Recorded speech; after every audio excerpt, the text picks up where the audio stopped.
The Celtics Talk podcast is presented by 24autogroup.com. 11 locations across New England.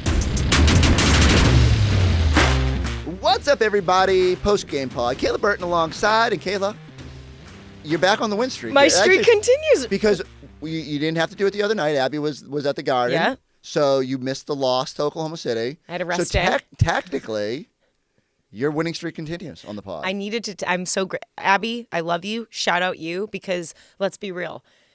I can't, I needed some grace within my win streak. So I can't expect myself to be like, oh, OKC, I'm going to come out here and just jump on the pod. And so she did it for the greater good. She accepted the loss to give me a win. So that's a real teammate right there. She helped. I was not despondent, but you know how I get after losses. I can be a little a little wound up. And rightfully so.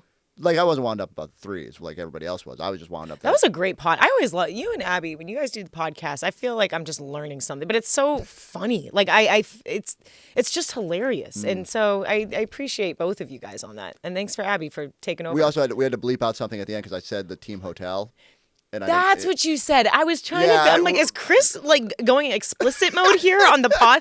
No. I was trying to figure out what you said. I revealed the team hotel, and then I said I probably shouldn't say that before they go to Miami, so we had to bleep it out. And your pod would have been canceled. Yeah, exactly. No. Like, all of a sudden, all these people show up at a certain hotel in Miami, and it's not hard to figure out. But I don't need to be godding people.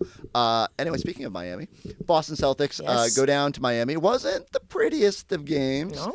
Especially not for the Miami Heat, who struggle to routinely score above 90 points against the Boston Celtics. But they get a win. What was your biggest takeaway? Biggest takeaway, Jrue Holiday being back. Oh, hold on. For those for those watching on the YouTube version, let's do it. You get to see me put on my Jrue Holiday shades. Zenny, the point guard. I've kind of been waiting for this moment because I've had these shades for a while now. From the I know, it's like I can't take myself seriously. Where'd you get those? What's that? Where'd you get them? So Zenny was kind of. They're literally Zenny. They're literally Zenny. Oh, nice. They're from the Jrue Holiday collection. Oh, yeah. So these are the ones he's wearing in that commercial where he looks completely badass. And those are them. I didn't know if they were like a remake of them. No. Amazon bought. You would think they just. He must have said, "I want to do retro." I know he's a big baseball fan because he's always wearing baseball caps. Yeah. And so maybe he just said, what would be really cool if we went 80s retro sunglass vibe. It's so fitting. Yeah, and it really is. And I don't know. I laugh every time I look at myself. So you threw me off. We did our post up, and when we started, just to give you guys context, when we started post up, Chris just had his regular glasses on, and then I'm like, okay, everyone, welcome to post up, blah blah blah, and I look and bam! I just feel like I'm standing next to a super legend, like baseball 80s. And they Eddie reflect, so you kind of get a little glimpse of yourself. They're out fire, there. but rightfully so for you to wear these glasses. Thank you. Because and what was your favorite part about Jrue Holiday's night? The way. Just him playing free. Honestly, I know that's maybe sound generic, but I don't know, with the mallet finger thing. I've seen him in previous games since he's been back. He would drive to the hole, get to the rim, and pass. Yep. And he would pass out. And we're like, Jrue, shoot it. I think it was his first game back, post-mallet issue, which now we're all saying mallet because no one ever knew what a mallet finger was. And if you did, I did like Eddie said today going, mallet finger, chicken finger. Don't matter. No, for real though. What is a mallet finger? I had to look it up, and I'm glad that no one knew what it was. But in his first couple of games back, I saw him drive to the hoop, and yes, he is looking for other people, looking for his players, and getting finding the hot hand. But he can be the hot hand too, and he 100%. Showed that tonight. He allowed the game to come to him. He was playing fast. He was quick. He was defensively playing up to par, and it just felt like the playoff potential. Not even potential. Playoff what we saw, Jrue Holiday. This is playoff Jrue. Exactly. He's not going to score. So tonight, 25 points, 10 of 15 shooting, 5 of 8 beyond the three-point arc. You don't need that every night. But I do think invariably, especially in the postseason, there are going to be nights where you just need a little bit more from Jrue offensively. Yeah. And it's clearly in him. When he was with Milwaukee, Giannis missed a stretch of games. And Jrue was going for 40. It was not out of the realm for him to put up big numbers. Here he understands. He goes to the dunker spots. He spreads the floor. It's not a big deal if he doesn't get his points. Boom. So I love the selflessness. I love the sacrifice. Sets quite the tone. And it's just refreshing to see that. Oh, just a little reminder that if you need a little extra oomph, he can go out there and do it. And I just think there's invariably at least going to be one game in a playoff series. I mean, it was throughout that series against Indiana where he just knew what moment he needed to go up. And when you've been on that big stage, when you've won multiple championships, when you've won gold medals, when you've modeled Zennies, you are ready for that bright spotlight. And I'm telling you, these things reflect the sun. They were shining bright out there in the Miami sun. And you know what? I've said this before on our post-game live. But what he said going into the season when we had our media day, I asked him, like, after a year now being here, having won a championship with this team, like, where's your mentality and kind of going into the season? And he said, verbatim, I just want to be a star within my role. And I feel like that's what we're getting, the selflessness that we're getting from Jrue, even from Peyton and Derrick White, knowing how to be a star within your role, knowing that they don't have to be Jason Tatum, Jaylen Brown. They're Jrue, they're Peyton, they're Derrick, they're Luke. Like, everyone is kind of owning their role. Al Horford. But tonight it was Jrue. Really, really excited. What was your takeaway? So, fourth quarter Derrick has to be, but I'd say that like every pod, I feel sometimes that I'm on repeat. But, that's a good thing, though, because he's fourth quarter Derrick on repeat. I've told this story 7,000 times. People are probably sick of hearing it, but there was a time 2.5 years ago where Derrick didn't play in the fourth quarter.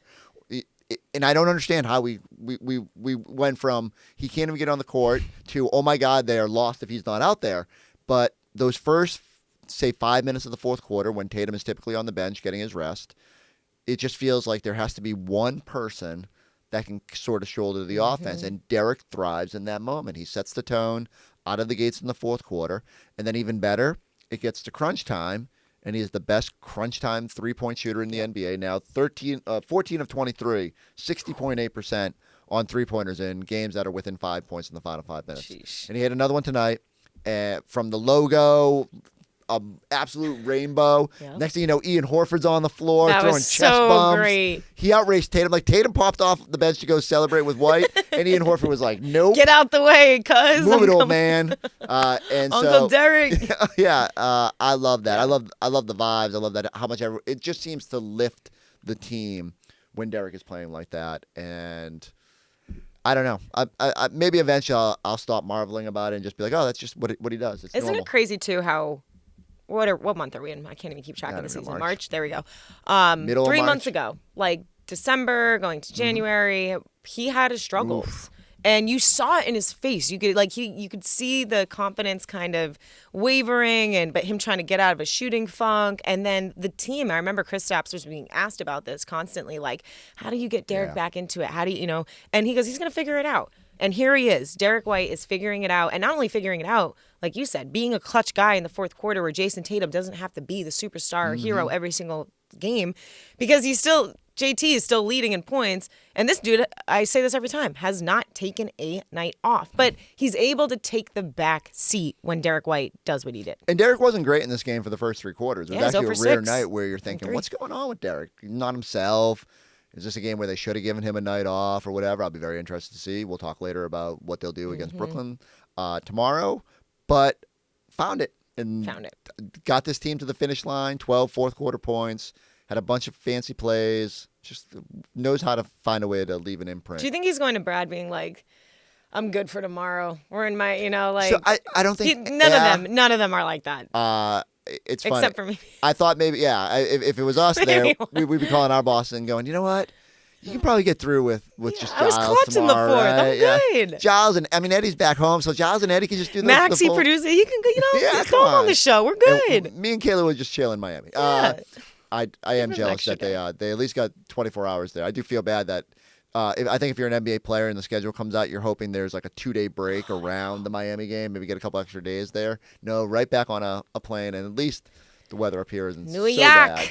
Oh, so, yeah. Brooklyn, I bet Brooklyn would be pretty nice. If we're going to be almost up to 60 here Yeah, tomorrow, we're getting there. Okay. Chris came in, if you guys are watching it on YouTube. This man looked dark today. I was like, Chris, did you go to Miami and back real quick? And I go, no, what did you do? You definitely played golf. Yeah, I definitely played golf. Sure enough. It doesn't take a lot. As soon as the sun comes out, evidently. You get tan really quickly. I don't know. It's a compliment. I appreciate it. I'm telling you. Like, where did he go? But a couple more weeks, and I'll be darkening up. Good signs of Boston. Getting sunny. We have 15 now more regular season games. Wow. 15 to go. And they kind of solidified. They solidified Wink, wink. The playoffs. They clinched the playoff spot tonight. Playoffs for sure, but the number 2 clinched spot. the top 6 spot. Yeah. Like anything in the NBA, you don't celebrate that. Yep. But it's something. It is a marker. I think I forget what the number is, but especially in the Brad Stevens era, they missed the playoffs 1 year when Brad's first year, and ever since then, they've made the playoffs every single year. And I think the way they phrased it was the title defense is on, because now you're going to get a chance to defend that title. Not everybody qualifies for the playoffs after winning a title. Let's go. What do you need to see from the rest of the 15 games? Because I don't think they're a team that's going to get complacent. They're already here, so I wouldn't put that on them. But how do you see this playing out the last 15 games and then having to crank it up? I'm glad you asked that. We're going to answer that in a few minutes. But first, here's more from our postgame show. Jrue, season high for you tonight. You came into this game, hit your first 3, and never looked back. What was the mentality coming in? I just think staying aggressive. Those first 3 felt good, so after that, I want to see more go in. Safe to say the pinky, you're adjusting to that? I'm doing the best I can. Yeah, today was a good day. Sometimes on the catch, it feels weird, but there's no excuses out here. They don't care that my finger's broken or I have mallet fingers, so I'm just trying to come out here every game and focus in and try to lock in. Can we keep the celebration even after it heals? I don't know. It goes so well with the whole scheme. So once it heals, we'll see. We'll see. To be determined. You guys held the Heat to just 14 points in that fourth quarter. To what level did the defense go? Another level. We know that they came back in the second. Tyler was very aggressive from there on, and honestly just buckled down and started switching and locking in, getting rebounds. Finally, this was a grinded-out game. You guys got contributions from everyone who touched the floor. How important are these games as you guys tune up for the postseason? They're big. It's always good to be tested, see where we're at, especially in these ground-out games. We know the playoffs are going to be very, very similar. Thank you, Jrue. Congrats. Are you ready to enter the realm of affordable luxury? Drew Carter here at 24 Infinity of Plymouth, your go-to destination for affordable luxury. Right now, lease a new Infinity QX60 Lux for just $569 a month. Or lease a new QX80 Sensory for $1099 a month. Ready to trade and upgrade? You'll get top dollar for your trade. Visit 24 Infinity of Plymouth at 151 Samoset Street and online at 24infinityofplymouth.com. Joe, what level did the defense go to in the fourth quarter? Was it adjustments or was it just a matter of raising the level? I thought we were pretty good throughout most of the game. We had a 25-point quarter to start. Obviously having a 14-point fourth quarter. They were... I felt like in the first half, we just gave too many transition fouls. We had like 5 transition fouls. They were able to keep them in. And then I thought they hit some guys hit some shots. But I thought we stuck with it. And in the fourth quarter, we were obviously to dominate the paint with our rebounding and did a great job in our coverages. So, they definitely took it to another level. Jrue doesn't get a ton of shots oftentimes, but nights like tonight when he's going to showcase that he will have this all-star. Yeah.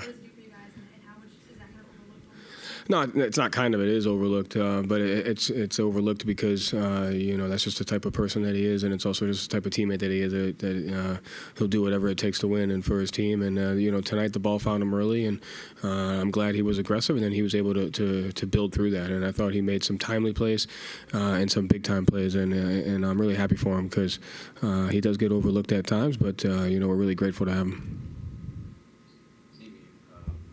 Played that entire fourth. What did you see defensively in particular from him that kind of helped you guys make that? Yeah, we started the fourth quarter double big with Nemi and Luke just to kind of mess with their matchups and some of their coverages. And, Nemi at his best, he does an amazing job of being able to change coverages. He could switch, he could play in touch, does a great job of protecting the rim, and he can guard shooters. And so you kind of saw a little bit of all that. He had some one-on-one matchups with Andrew Wiggins.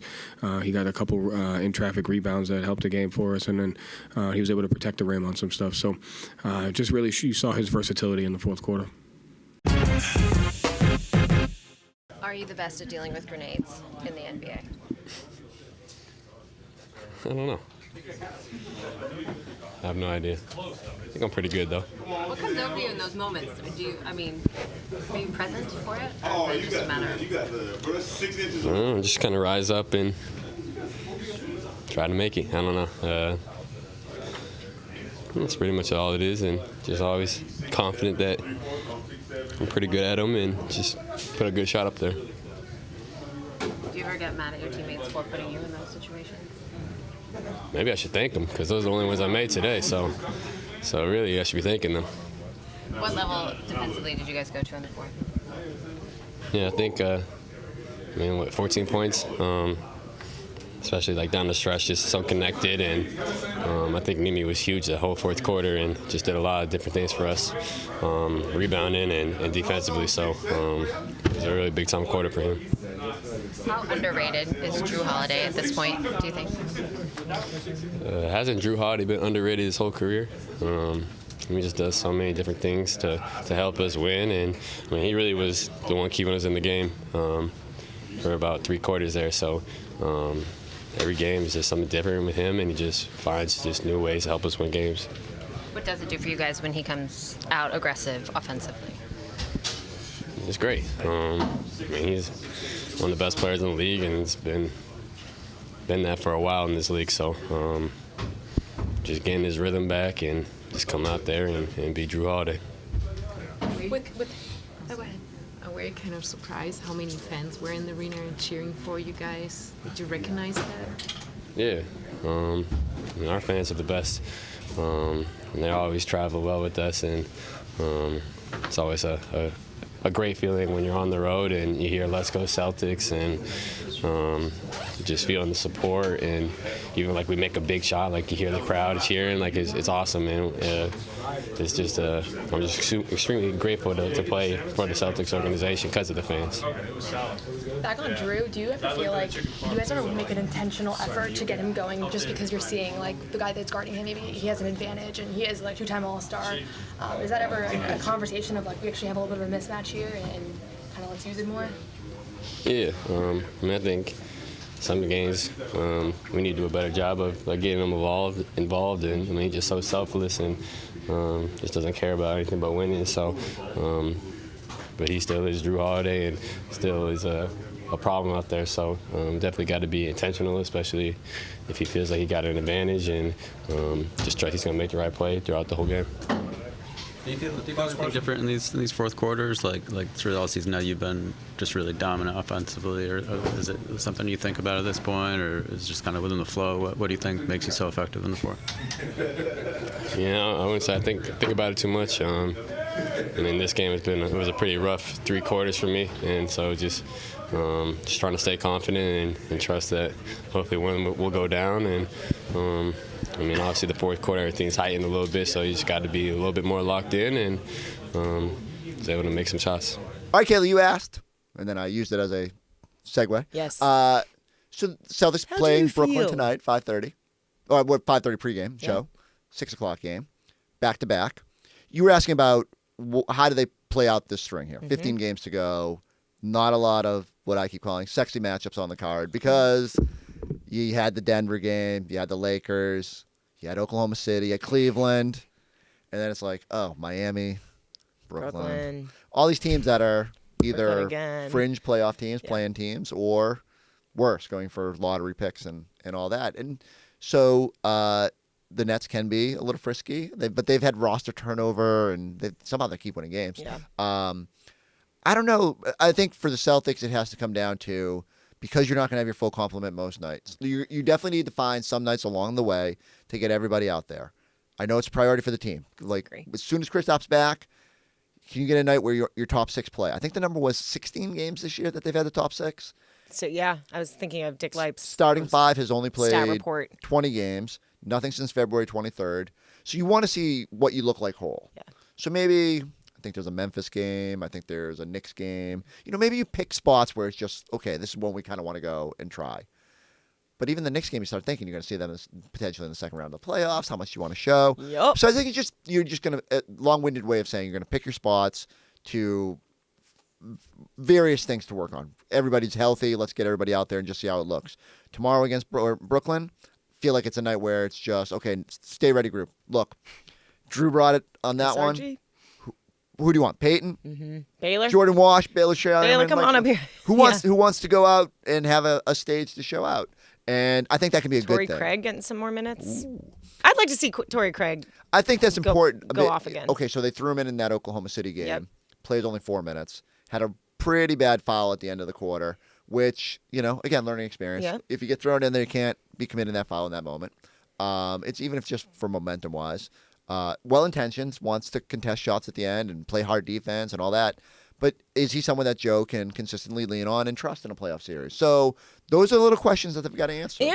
And/or be a spark in the playoffs. Like, you're going to see, I don't know how many minutes this guy is going to get, but that also depends on health, and hopefully we're seeing a fully healthy Celtics team. But I wouldn't be surprised seeing Torrey Craig, have those kind of, those hustle plays where he gets the steal. Even though he didn't shoot the ball well and had a struggling game against OKC a little bit, he still made that hustle play and turned the ball, had forced OKC to turn the ball over. And it's little things like that. Those are the minutes, we want guys like Torrey Craig to come in and impact the game. I always tell people, because it's easy to fall into the idea of, okay, they're only going to play 8-9 guys in the playoffs. But that doesn't usually how it goes. Roll it back to last year in the finals. Xavier Tillman, who didn't play a lot, gets thrown in there against the Mavericks, hits a big corner three, plays some defense, uses his versatility. We joke all the time about stay ready group, but legitimately, guys in spots 10 through 14, or if they add another guy before the end of the year, 10 to 15, need to be ready, because there's always a chance. Totally. You just need a curveball, you need a changeup, whatever the case. I'm now on all. I was bring out those glasses. Bring out the glasses. If you need something, you got to go deeper into your bench. And so I do think there will be a game in the playoffs, as wild as it seems right now, because you're thinking if a bench guy's going to impact, it's going to be Peyton or Sam or Luke. But I'm telling you, there's going to be a night. There's going to be either a Torrey Craig night, or maybe sneaking Baylor in there. I don't know. It gets tougher because who will I think Joe Walsh. trust in that moment? I think but honestly, Jordan. Xavier Tillman. I know he has not played a single minute, it feels like anyway, lately. But at least there's some institutional knowledge of, we threw him in there against Dallas, he can do it. Yeah. So, and that matters, and that it goes back to what can you learn over the next 15. Just earning a little bit of trust, showing that you're ready for that moment if it's necessary.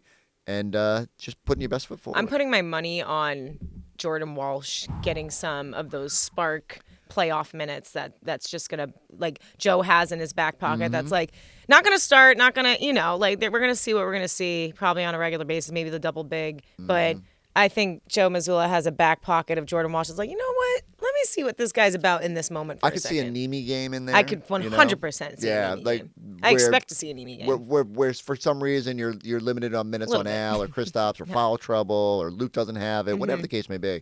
Wonder if there's a chance. Nemi's gotten every opportunity, and he's got to hold up defensively. But that's why we are intrigued by the remaining games to see who is just going to give Joe get a little bit more motivation to be leaned on. But I'd go longer, but we have to do this all again tomorrow. So I need everybody to go turnaround, y'all. Go subscribe, go get a pair of Zenny Jrue Holiday collection sunglasses. We'll catch you tomorrow night on the Celtics Time Podcast.